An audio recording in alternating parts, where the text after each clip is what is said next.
Kung katulad ko ay naobserban mo na sa paligid natin ay mas angat ang pagiging tama kesa pagiging mabait, malamang ikaw din ay nalungkot or may times na ikaw ay disappointed. Mas maraming tao ay mas pinaglalaban ang kanilang karapatan. Tama sila kesa ang mapalagahan ang mental health status ng kanilang mga kausap, friends or relatives man yan. Maraming tao ang sugatan na dahil sa problema, dahil sa mga maling desisyon sa buhay, o dahil sa mga pagkakasala at pagkakamali nila. And it's time na mas iangat natin ang pagiging mabait kesa ang magalit ng may puot sa ibang mga tao.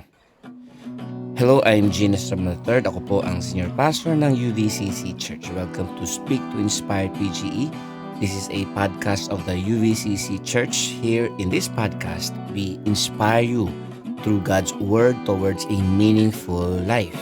So likewise, we aim to give awareness about mental health and we draw the thin line between mental health at ang spirituality. And of course, with that, yung inner healing. So, welcome to episode 27 at ang title natin ay It's More Important to Be Kind Than to Be Right. In today's podcast, we will discuss why most of the time being kind is more important. Okay, take note, more important than being right. I'm sure marami kang matutunan at mas magkakaroon ka ng kapayapaan sa puso habang pinakikinggan mo at isinasapuso mo ang mga words ng Diyos ngayon at as I explain it to you. So, ready your heart. God is about to bless your heart and your mind. And by the way, if you are new to this podcast, please consider to follow or subscribe to Speak to Inspire PGE. This is a podcast of UVCC and we're in Spotify at Apple Podcast at meron din sa YouTube. So, share this with your friends. So, right now, pakinggan natin ang episode na ito. Do we have a choice to live in a society that often says it is better to be right than to be kind? Okay? Meron ba tayong choice na ang paligid at even tayo, part din ng paligid na yan, we have no choice to live in a society na mas lamang yung dapat tama ka, dapat mapatunayan mo tama ka, dapat may pagtanggol mo ang sarili mo, lahat. It is better to be right than to be kind. So, ang pag-uusapan natin ay kind of like that. And let me tell you sa iyo dito sa episode 4, most of the times, it is better to be kind than to be right. I don't know if you agree mga kapatid, pero nasa Bible yan. Okay? So alamin natin, sa aking inner healing ba, sa proseso natin ng inner healing, we're not completely healed yet. May mga issues tayo kahit sino sa atin. Malaki o malit na issue, nandiyan na for the longest time o lately lang. Whichever man mga kapatid, we need to realize na most of the times, it is better to be kind than to be right. Sabi dito sa 1 Peter chapter 3 verses 8 to 9, basahin ko lang. Finally, all of you have unity in mind, a unity of mind, sympathy, brotherly love, a tender heart, a humble mind. Don't repay evil for evil or reviling for reviling. But on the contrary, bless. For this is, for to this you were called.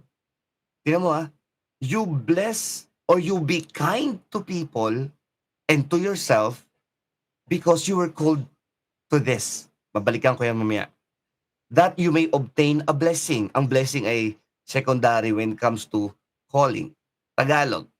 Ngayon narito ang ilan ko pang bilin sa inyong lahat. Dapat magkaisa kayo sa isip at damdamin at magdamayan, magmahalan kayo bilang magkakapatid, maging maunawain at magpakumbaba kayo sa isa't isa. Next verse, ang sabi pa rito, huwag ninyong gantihan ng masama ang gumagawa sa inyo ng masama. At huwag din ninyong gantihan ng pang-insulto ang pang-insulto sa inyo. Ang dapat ninyong gawin ay manalangin na kaawaan sila ng Diyos dahil pinili kayo ng Diyos na gawin ito. Sa Tagalog, kaawaan sila ng Diyos, okey? Sa ibang version ay talagang gawa ng mabuti at para kaawaan din niya niya kayo, niya is si Lord. Okey, what is being kind? Okey, tingnan niyo 'to mga kapatid. Kindness is a virtue that involves contributing to the happiness of others, showing goodwill, and acting with benevolence. At sabi nga dito, it is described as a fruit of of the Spirit in Christian teachings. Inilagay ko 'yan kasi maybe may makakapakinig sa'tin nito na wala dun sa circle ng Christianity, but can be cultivated through spiritual growth.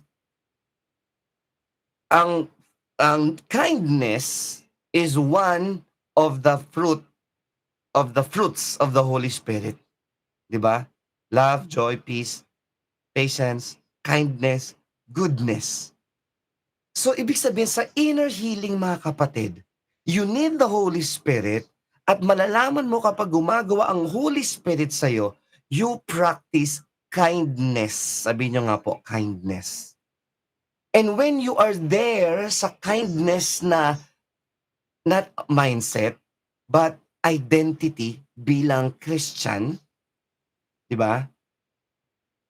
Naalala ko lang sinabi ni Lord na, Lord, sabi ng mga tao kay Lord, "Papasukin mo kami Lord, nagpagaling kami, nangaral kami, nagpalayas kami ng demonyo."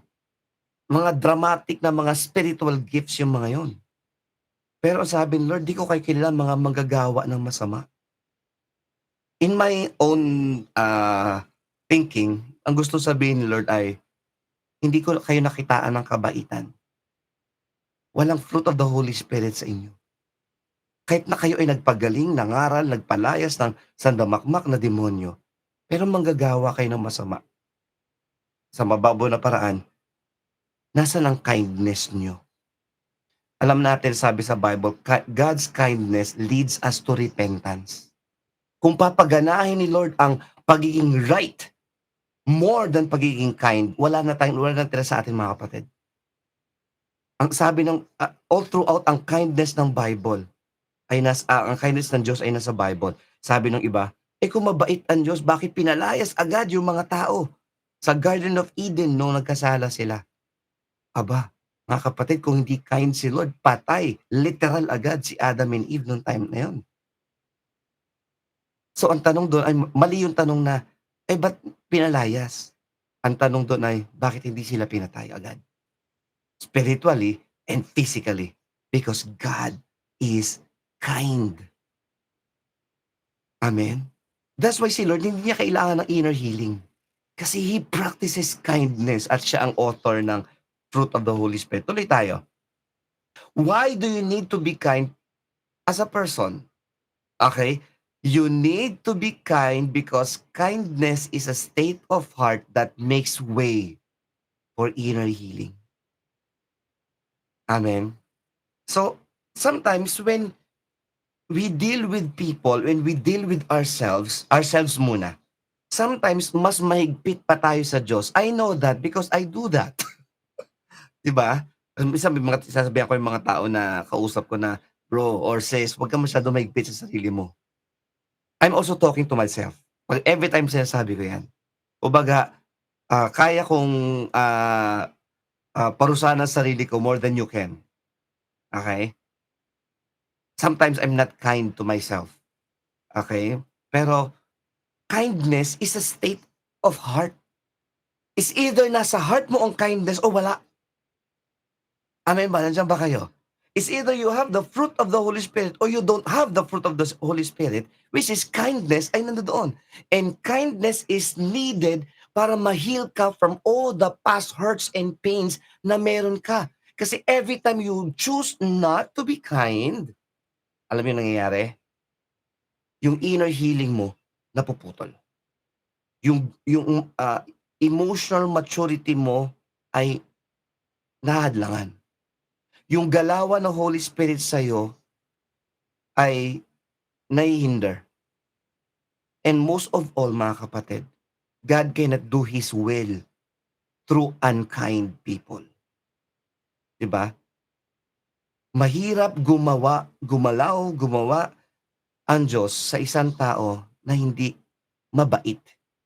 Kaya minsan may mga tanong, "Ba't masyado kayong mabait?" Kaya yan ang next question ko. Is there a is there a truth is there truth in saying na masyado kasing mabait? Actually, to make the long story short mga kapatid, hindi totoo po na masyado siyang mabait. It's either na hindi naunawaan ng tao na yon yung tanong niya, or yung masyado siyang mabait, nakokonsinti niya na yung tao na nagkakasala. Okey? Ang pagiging mabait ay hindi pagiging, ah, konsentidor, kundi ang pagiging mabait is making way for peace. At dun iresolba in peace yung mga bagay-bagay. Tayo ay rebelde sa Diyos, pero nung nakipagkasundo tayo sa Diyos because of His kindness, after that, during time of peace, doon nagsabi si Lord, "Oh, okey, Generoso Jamison Estrabon III, ito ang babaguhin mo." Doon siya nagsabi, hindi niya sinabi, "Baguhin mo muna 'to, Generoso Jamison Estrabon III, bago mo maranasan yung kabaitan ko. Baguhin mo muna 'yan." Hindi, naging mabait muna siya, and then yung resolve, yung resolution, yung realization pumasok na after us receiving the kindness of God. Same is true sa iyo, same is true sa ibang mga tao. When you being kind to yourself, mas naalala mo ngayon ang kabutihan ng Diyos. When you being kind to other people, mas nakikita nila na ganito na ginagawa ko sa kanya, ganito pa rin ang ginagawa niya. So may realization. Tanggalin mo ang kindness, there will be no peace, there will be no realizations, there will be no inner healing. In conclusion mga kapatid, through the Holy Spirit, God empowered believers so we can be kind to people. At yung kind to people, hindi lang to other people, kundi to us. So sa lahat ng sinabi ko mga kapatid, if we want na magkaroon mga kapatid na tinatawag na inner healing talaga sa buhay natin, kung gusto mong magpatuloy yung inner healing mo sa buhay, be kind to yourself. Pero be kind to yourself and be kind to people. Amen ba? Let me pray. Father, as you are preparing us and guiding us each and every day, this morning, Lord, hayaan niyo po na ang iyong inner healing, yung grace mo to work in us, your kindness to manifest in us, ay lalo pang mangyari, Panginoon Diyos.